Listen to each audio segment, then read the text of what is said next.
Let's get into a comparison. Believe it or not, the 2010 animation had a higher cost of $165 million compared to the live action, which was only $150.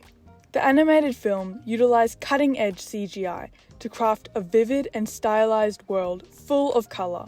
Dragons, especially Toothless, were designed with expressive features, allowing audiences to emotionally connect with these non-human characters. The visual style enabled freedom in action sequences, fight scenes, and fantasy world building.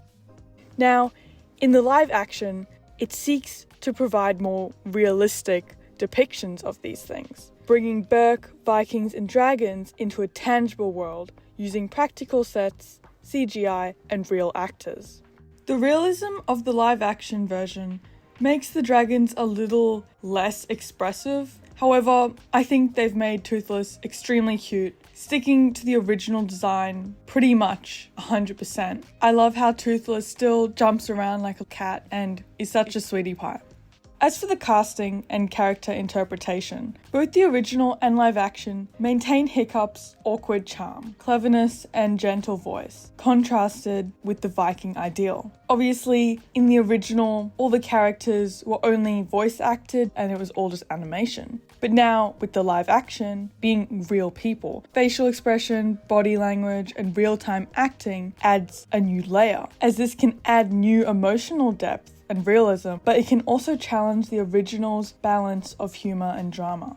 As for the tone and target audience, the animated version struck a careful balance between family-friendly adventure and mature emotional themes, such as loss, acceptance, and identity. Its colourful tone made it accessible to kids, while deeper themes engaged adults. The live action stays pretty true to this. If anything, due to the more realistic depictions of the dragons and the fight scenes, it could be a bit more scary for children, but honestly, I think it really added. The fight scenes are just that much more engaging, and it's really cool to see how they transformed the animation into real life. As expected, the live action is a bit more dull in colour, so visually, it's not as eye-catching. However, that's to be expected as it's real people, real props, not fake everything. As for the pacing, the live action movie was slightly longer by maybe like 10-15 minutes. The new live action kept me engaged throughout the whole movie. I didn't feel as if the pacing was slow or anything like that. As for the narrative adaptation, I would say the new live action stuck very close to the original. The main big dragon looks a bit different, but I don't think it detracts from the film itself.